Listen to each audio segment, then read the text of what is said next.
আচ্ছা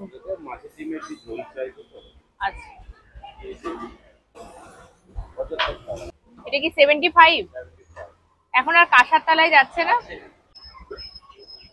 কোথায় আছে বলে দেব কোন হোটেলে দেয় এই চলে গেল কাঁসার তলায় খাবার তাহলে আজকে একটু দেখে নেব যে এই যে এত সমস্ত আইটেমের মধ্যে কি কি আইটেম হয়েছে চলো আজকে আমি চলে এসেছি যেখানে না সেটা আগের থেকে বলা যাবে না আজকে আমি কোথায় চলে এসেছি এটা জানতে হলে তোমাদের পুরো ভিডিওটা দেখতে হবে কেরালিয়ান দাদা কিন্তু বাঙালির ঐতিহ্য বজায় রেখে সমস্ত বাঙালিয়ানা খাবারটাকে শিখে নিয়ে যেখানে নাকি প্রায় 15 রকমের মাছ এবং তাছাড়াও 30 রকমের রান্না হয় আপনি তাহলে এখানকার নন এখন এখানকার এত বছর ধরে আছি তো কিন্তু মেন তো কেরালিয়ান তো সেখান থেকে এত ধরনের বাঙালি খাবার এটা তো শেখাটা কম চারটিখানি কথা মাছের আইটেম একটা ডাল আলু চোখা তরকারি এইভাবে যতদিন যাচ্ছে ততদিন আইটেম বেড়ে এই জিনিসটা পছন্দ করবে সেইভাবে বিশেষ করে এত রকম মাছের আইটেম এবং শুক্তো থেকে শুরু করে মানে বাঙালিরা বেশ জামাই ষষ্ঠী হোক যে কোনো পয়লা বৈশাখ হোক সব খাবারে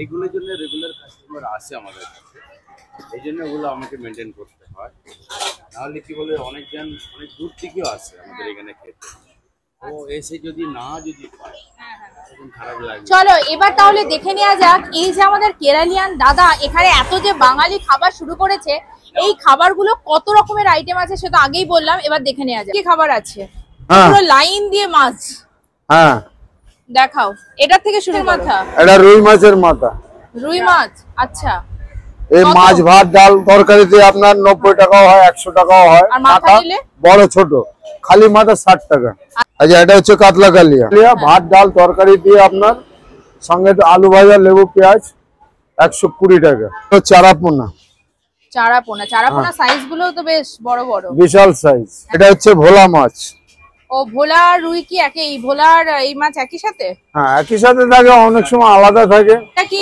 ঝোলটা কি সরষে এটা সরষের ঝোল আপনার ভোলা মাছ ভাত 120 টাকা এটাও সরষে পোস্ত এটা হচ্ছে পোস্ত সরষে নয় এটার দাম কি পড়বে এটা হচ্ছে আপনার 130 টাকা ভাতের সঙ্গে ভাত ডাল তরকারি 130 টাকা তখন আমি বিক্রি করি এটা কত টাকায় যাচ্ছে এটা 40 টাকার খাবার যাচ্ছে 40 টাকারটা কমন তাই তো হ্যাঁ এরপরে যে যেটা নেবে এটা মসুর ডাল আছে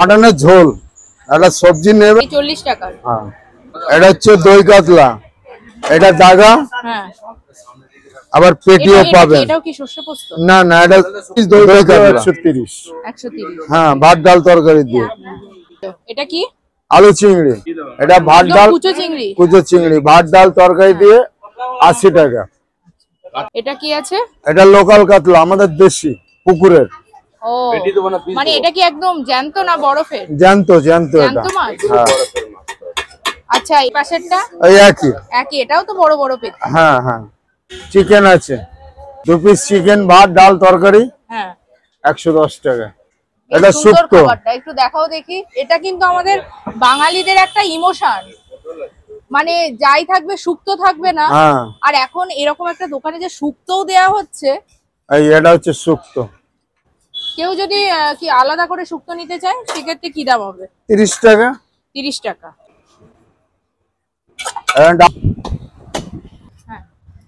এবার এলো ডাল সয়াবিন আলু সয়াবিন হ্যাঁ আলু পেঁপে কাবলি ছোলা দেয়া এটা চোখা দিয়ে দে 40 টাকা আচ্ছা এই যে দোকানটা তো এত বছরের 45 বছরের আঙ্কেল তাই এই দোকানটা স্পেশালি কি নামে চিনবে সবাই মাদ্রাসিদা বললে চিনে যাবে মাদ্রাসিদা আচ্ছা আচ্ছা মানে মাদ্রাসিদার দোকান তাহলে এখানে ডালহৌসিতে একজনই আছেন আমি একা আছি ফ্রাই চিকেন হ্যাঁ ফ্রাই করে এটা তৈরি হয় ওটা কষে তৈরি হয় ঠিক আছে এটা ফ্রাই করে মানে চিলি চিকেনে যেরকম ফ্রাই হ্যাঁ হ্যাঁ হ্যাঁ এটা ফ্রাই করা হচ্ছে মাটন 2 পিস থাকবে আলু দিয়ে মানে মাটনে তো বাঙালিরা আলু খাবে না এটা হয় না 2 পিস মাটন থাকবে 1 পিস আলু থাকবে ভাত ডাল তরকারি থাকবে 220 টাকা মাছের তেল মাছের তেলটাও তো খুব প্রিয় খাবার হ্যাঁ হ্যাঁ একদম মুগ ডাল মাছের মাথা মানে মুড়ি ঘন্ট হ্যাঁ হ্যাঁ মুড়ি ঘন্ট এটা আচ্ছা আর চলো একটু জেনে নি যে এই হোটেলটা কত বছরের 40 থেকে 45 বছর। আর আমরা বরং জেনে নিই যে অ্যাড্রেসটা কি আছে। হ্যাঁ, 3 নম্বর কৈলাঘাট স্ট্রিট, কলকাতা 1 কলকাতা 1। আর টাইমিংটা কি আছে? টাইম সকাল 7টা থেকে বিকাল 5টা। বিকেল 5টা। এই আলু পোস্ত আলু পোস্ত, আলু পোস্ত কি সব সময় থাকে? সব সময়, আমরা না থাকলেও আলু পোস্ত থাকবে। আলু পোস্ত থাকবে? হ্যাঁ আচ্ছা। আর এদিকে তো মানে কেউ যদি মাছ ভাজা চায়, মাছ ভাজারও ডিমান্ড আছে? হ্যাঁ হ্যাঁ, এটা আপনার রুই মাছ আচ্ছা। 40 টাকা।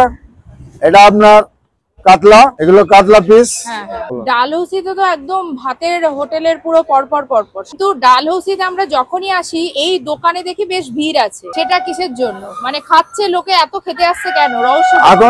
এখন যারা খাচ্ছে তারাই জানে, আমি কিছু জানি না ওটার ব্যাপারে। তোমাকেও তো জানতে হবে, না, তুমি তো আমি সব করছো। আমি করছি আমার মতন, আমি তৈরি করছি। হ্যাঁ। নিশ্চয়ই তাদের ভালো লাগে তবেই আসে, অনেক দূর দূর থেকে আসে। মানে তবে তুমি এটুকু জানো যে অন্য দোকান ছেড়ে এখানে আসবে? হ্যাঁ হ্যাঁ হ্যাঁ, 100 বার 100 বার কোয়ালিটি মেইনটেইন। হ্যাঁ। আর জায়গাটাও ভীষণ পরিষ্কার পরিচ্ছন্ন, এটা সবার মনটা কেড়ে নেয়। অনেক দোকান টপকে এখানে আসতে হয়। আমার যে দোকান, এখানে গাড়ি নিয়েও অব্দি খেতে আসে। আচ্ছা। তবে দোকান আজকের নয়, 45 বছরকার দোকানদার।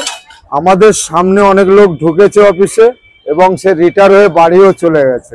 তবে ঠিক আছে, খাবার ভালো হলে তো মানুষের ভিড় জমবে। জমবে। আশা করি সবসময় ভালো করার চেষ্টা করি, নিশ্চয়ই। যাতে হ্যাঁ কাস্টমারের ভালো লাগে। দেখো, রাস্তার হোটেলে দাঁড়িয়ে সেখানে এরকম, তাও একটা কেরানিয়ান দাদার হাতে এত রকমের বাঙালি খাবার, তাও রমরমিয়ে চলছে আজকে 45 বছর ধরে। এরকম একটা কাঁসার থালায় এত রকম খাবার দেখে তোমাদের কেমন লাগলো অবশ্যই কিন্তু লাইক কমেন্ট করতে ভুলো না। তবে তোমরা বলবে রাস্তার ধারে কতটা হাইজিন মেনটেন, কতটা কি হয়। হ্যাঁ, যেটুকু করা সেটুকু হয়, বাকিটা যদি তোমরা এক্সপেক্ট করো রাস্তার হোটেলে, সেটা তো ভুল কথা। ভিডিওটা দেখে যদি অবশ্যই ভালো লাগে তাহলে কিন্তু লাইক কমেন্ট করতে ভুলো না। সেই সঙ্গে এখনো যারা ফুডিপিউ পেজটাকে ফলো করোনি বা একই নামে ফেসবুক পেজ আছে সাবস্ক্রাইব করোনি, ঠিক করে সাবস্ক্রাইব করে রেখো। চলো তাহলে টাটা।